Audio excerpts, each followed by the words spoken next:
కాకా కాల్కేకర్ కమిటీ అయిపోయింది, మండల్ కమిటీ అయిపోయింది. ఏ కమిటీ బీసీలకు చట్టసభల్లో రిజర్వేషన్లు ఇవ్వలేకపోయింది? బాబాసాహెబ్ అంబేద్కర్ యొక్క కోరిక ఏంటిది? మొట్టమొదటిగా చట్టసభల్లో మహిళలకు రిజర్వేషన్లు ఇవ్వాలి, రెండవది ఓబీసీలకు చట్టసభలో రిజర్వేషన్లు ఇవ్వాలి. ఇవి రెండు.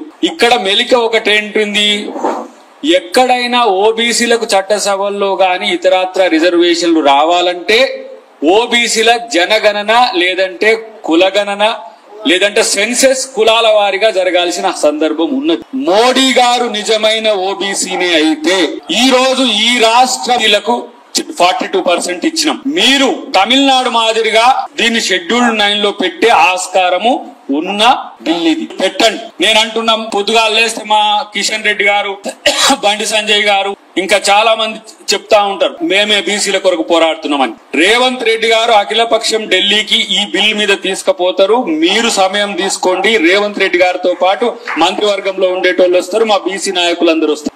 బీసీల చట్టసభలో రిజర్వేషన్ కోసం మా నాయకుడు రాహుల్ గాంధీ గారు పోరాడతారు. మీరు మీ ప్రభుత్వంని ఒప్పించి చట్టసభలో ఓబీసీలకు రిజర్వేషన్లు ఇవ్వడానికి మీరు సిద్ధమా అని చెప్పి తెలుసుకోవడానికి మీరు ఉండాలి.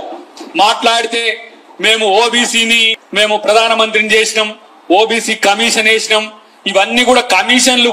ఇలా మండల్ కమిషన్ వేస్తే కమండల్ ఉద్యమం తీసుకొచ్చిన జనతా పార్టీ వాళ్ళలే ఒకరుండి కమండల్ తీసుకొచ్చి ఓబీసీలో నోట్లో ఈ రోజు మట్టి కొట్టిన పరిస్థితి. జీవోకు సంబంధించిన అంశంలో శేషభీషులు అక్కర్లేదు. ఇంతకుముందు కృష్ణయ్య గారు ఈడ ఉండి అన్నారు, తమ్ముడు జీవో ఇస్తలేడు, అందరితో మాట్లాడి కన్సల్టేషన్ చేసి చేయమని. జీవో అనేది ఆల్రెడీ ప్రిపరేషన్ విత్ క్లాసిఫికేషనే ఉంటది. గతంలో మనకి ఏబిసిడి అని ఎట్లా ఉన్నదో ఆ రకంగా ఏబిసిడికి మళ్ళా లాడిపాటు. ఇప్పుడు వీళ్ళు ఏం చేస్తారు, సరే పార్టీల పేర్లు చెప్పను కానీ కొంతమంది ఎవరితోనో కొంత లీగల్ టెక్నికాలిటీస్ పెట్టి మళ్ళా హైకోర్టునో సుప్రీంకోర్టునో వేసే ప్రయత్నం చేస్తారు. ఈ దేశంలో దళితులు కొన్ని వేల సంవత్సరాల క్రితం నుంచి అణచివేయబడుతున్నారు. ఆదివాసీ గిరిజనులు కొన్ని వేల సంవత్సరాల నుంచి అణచివేయబడుతున్నారు. సమాజం పుట్టుక నుంచి మహిళ అణచివేయబడుతూనే ఉన్నది. సమాజం పుట్టుక నుంచి ఓబీసీ అణచివేయబడుతూనే ఉన్నాడు. కేవలం రిజర్వేషన్లు విద్య ఉద్యోగమే కాదు, మామూలు గ్రామంలో వృత్తి కులాల్లో కునారిల్లుతున్న కులాల యొక్క జాగరూకత ఈ రోజు పెరిగింది. దాన్ని మీరు ముందుకు తీసుకొస్తే పార్టీలుగా, నేను ఓన్లీ కాంగ్రెస్ పార్టీ నాయకుడినే కాదు కదా, నువ్వు మాలమానాడు అధ్యక్షునిగా కూడా ఉన్నా. సామాజిక వెనుకబాటుతనంతోనే ఒక ఉప్పెన లాంటి ఒక చైతన్యం వస్తుంది. ఆ చైతన్యాన్ని గౌరవించడమే ప్రభుత్వాలైనా సమాజమైనా చేయాల్సిన విధి. చేస్తుంది, చెయ్యకపోతే ఆ ఉద్యమం చేపిస్తుంది. ఇలా ఓబీసీ మూవ్మెంట్ ఇక్కడ వస్తే దాని మీద వచ్చిన నూనె దేవుకొని పోయి అమ్ముకుంటా అంటే కూడా కొంతమంది ఉంటారు. వాళ్ళ పట్ల జాగరూకత ఉండాలి.